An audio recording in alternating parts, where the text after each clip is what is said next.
आपके मन में एक प्रश्न होता है कि राम जी ने लंका जाते समय रावण से युद्ध करने के लिए वानरों की सेना क्यों बनाई?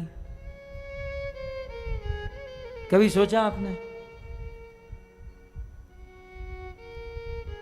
आपको कुछ हो रहा है विचार? पंचतत्व प्रभु कुछ मन में आ रहा है? मेरे मन में आ रहा है। इलेक्शन के रिजल्ट के बाद मुझे बहुत समझ में आ रहा है कि राम जी ने मनुष्य की सेना न बनाकर वानरों की सेना क्यों बनाई। 4 जून के रिजल्ट के बाद इतना समझ में आया कि राम जी ने अच्छा हुआ वानर की सेना बनाई, अच्छे से राम जी के साथ रहे, रावण के साथ युद्ध किए, विजय प्राप्त हुई। यदि मनुष्य की सेना लेकर राम जी गए होते ना, तो ये मनुष्य राम जी के साथ तो चलते, लंका भी पहुंच जाते, लेकिन लंका जाकर देखते ओ रावण की लंका सोने की बनी है, ये सारे मनुष्य सोने की ईंट, सोने का हार, उसी में रह जाते और राम जी अकेले हो जाते। यही बात नरेंद्र मोदी जी के साथ कल हुई है। सस्ता राशन चाहिए, सस्ता गेहूं चाहिए, सस्ता चावल चाहिए, उस थोड़े बहुत धन रुपये के प्रलोभन में एक साधु का साथ छोड़ दिया भारत के लोगों ने। कितना सुंदर आयोजन नरेंद्र भाई मोदी का था कि 400 से अधिक सीट आए तो आने वाले दिनों में निर्णय लेने में या परिवर्तन लाने में कठिनाई नहीं होगी। लेकिन हमारे अपने ही सनातन धर्मी हिंदू भाइयों ने, बड़े दुख का विषय है, मुस्लिम भाइयों ने 90% वोट किया और ये कहलाने वाले सनातन हिंदू धर्मी ने केवल 50-55% वोट किया।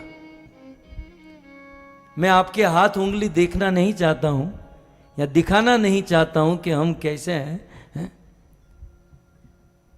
लेकिन बड़ा दुख होता है कि हरि का एक लाल है।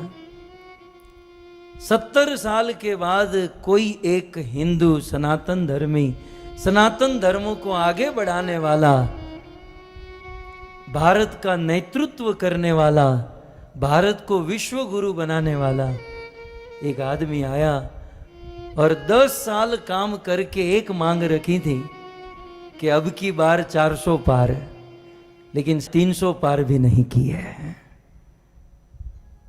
आधे लोगों ने वोट ही नहीं किया और जिन्होंने वोट किया वो प्रलोभन में फंस गए। मुफ्त का राशन मिलेगा, ये मिलेगा, वो मिलेगा।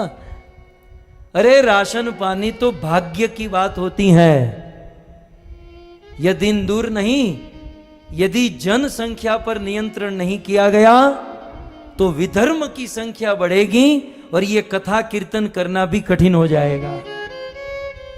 रात को सोए होंगे, आपके गले काटकर लोग चले जाएंगे।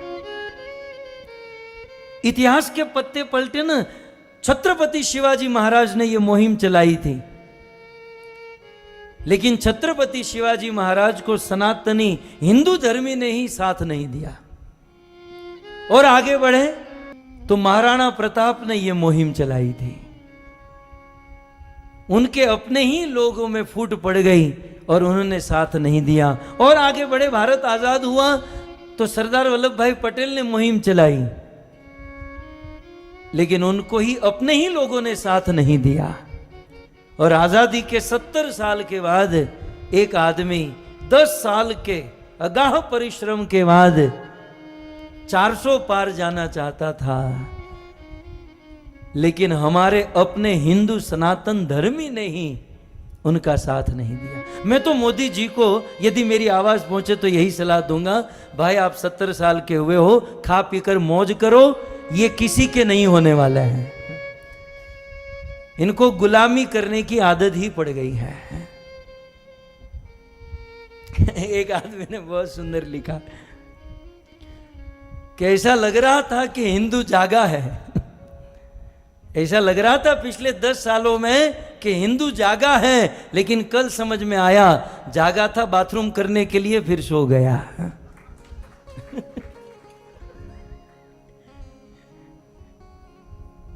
क्या हिंदू जागा है। यदि बहुमत होता तो भारत का दृश्य कुछ और होता। हम अपने आप को भारतीय मानते हैं ना, तो भारत का संविधान थोड़ा बहुत जानना चाहिए, भारत का गणतंत्र हमें समझना चाहिए, और हमें हमारी जिम्मेवारी समझकर काम करना चाहिए था। लेकिन अब क्या करें, ये प्रवचन यदि 2 महीने पहले किया होता तो अच्छा था। मैं भी अमेरिका से अभी अभी आया, लेकिन हमें तो विश्वास था, पता नहीं ऐसा निकलेगा। एक बात याद रखिएगा, मोदी जी तो प्राइम मिनिस्टर बनेंगे, वो तो बड़ा प्रधान हो ही चुके हैं, लेकिन जो उनको निर्णय लेने हैं वो नहीं ले पाएंगे क्योंकि अल्पसंख्यक है। जो उनको क्रांति लानी वो नहीं कर पाएंगे। तो इस दौर से ये मोदी जी की हार नहीं है, ये हम हिंदुओं की सनातन धर्म की हार है, ये हम लोगों की हार है।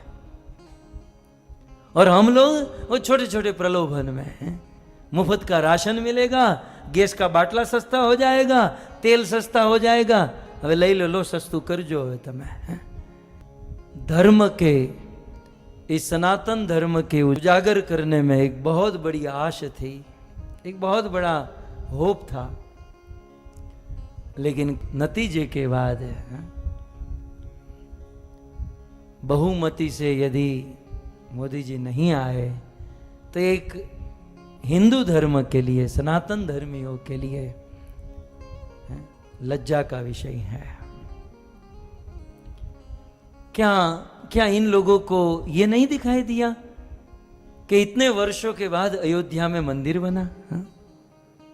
ये नहीं दिखाई दिया? क्या इतने वर्षों के बाद काशी में इतना सुंदर कॉरिडोर बना? इतने वर्षों के बाद कश्मीर में 370 कैसे करके निकाली? बस केवल वो मुफ्त का राशन ही दिखाई दिया? मतलब इतने गिरे हुए हैं कि उन विधर्मियों की बातों में आकर। इसीलिए मुझे लगता है कि राम जी ने अच्छा किया, बंदरों को लेकर गए। आपड़ी कथा वांदराओ सारा। अच्छा हुआ, राम जी देखो कितने बुद्धिमान निकले।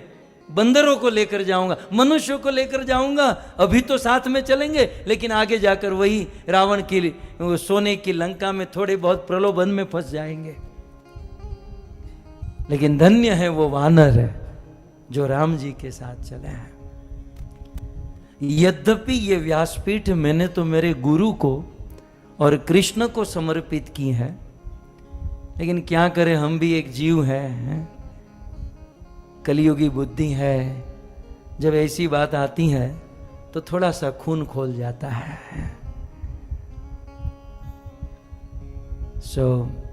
अब तो एक ही बात आती है कि भगवान बचाए इस देश को, भगवान बचाए हमारी सनातन संस्कृति को। परंतु यदि 400 पार हुआ होता तो दृश्य कुछ और हो गया होता।